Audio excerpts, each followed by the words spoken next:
Chers amis, on savait déjà que les laïcards déboulonnaient les statues de la Vierge. On découvre maintenant qu'ici les croient. Ce qui vient de se passer à Saint-Thomas-de-Conac, en Charente-Maritime, est révoltant.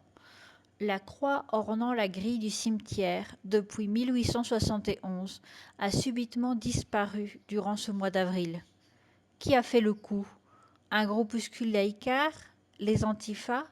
Un musulman fanatique? Eh bien non, rien de tout cela. D'après l'un des habitants de la commune, descendant du maire en place lors de la création du cimetière, c'est tout simplement la municipalité qui est à l'origine de ce mauvais coup. Le maire m'a indiqué que c'est la nouvelle loi qui avait imposé la suppression de la croix, déclare-t-il dans la presse locale. Si c'est bien le cas, il s'agit d'une grossière erreur. Pourquoi? Tout simplement parce que la jurisprudence du Conseil d'État dit l'exact contraire.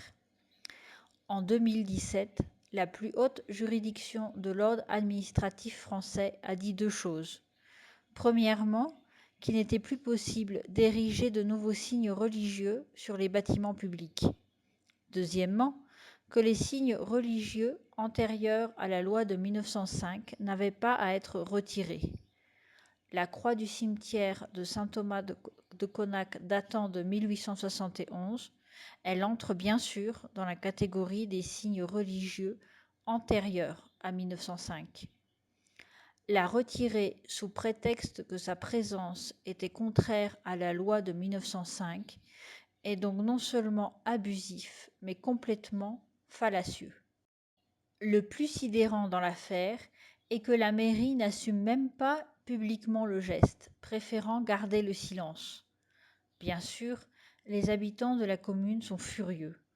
Pour nous, ça n'est pas un signe ostentatoire religieux, c'est l'identité de la France, déplore un Saint-Thomaquais. Et a raison.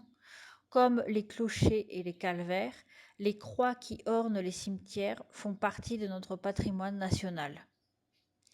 Je vous invite à penser un instant à la violence du geste qui a été accompli. La mairie a dû mandater un ouvrier municipal pour scier une croix vieille de 151 ans. Qui plus est, cela s'est passé dans un cimetière, c'est-à-dire un lieu sacré, où chacun devrait pouvoir venir faire son deuil paisiblement et prier pour l'âme des défunts. Choisir un tel endroit pour accomplir un geste aussi agressif est indécent et indigne. Et si cela continue comme ça, qu'est-ce qui viendra après? Va-t-on retirer les croix qui surplombent les tombes? Va-t-on interdire aux cloches de sonner? Va-t-on prohiber les processions?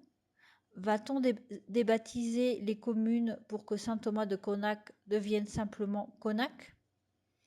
Ce genre d'incident n'a rien d'anecdotique. Il révèle en réalité que la France est au bord du gouffre. Vous me direz que ce n'est pas la première fois que la France est secouée par une vague anticléricale. Il y en a eu d'autres dans le passé, et souvent bien plus violentes.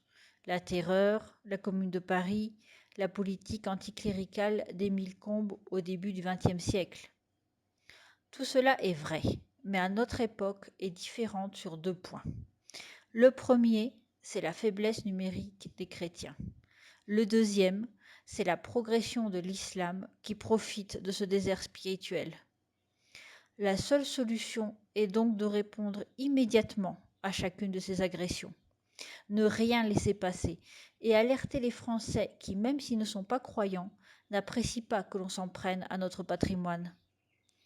Pour savoir ce qui s'est passé il y a quelques semaines sur l'île de Ré, je vous invite à regarder maintenant la vidéo qui est à l'écran.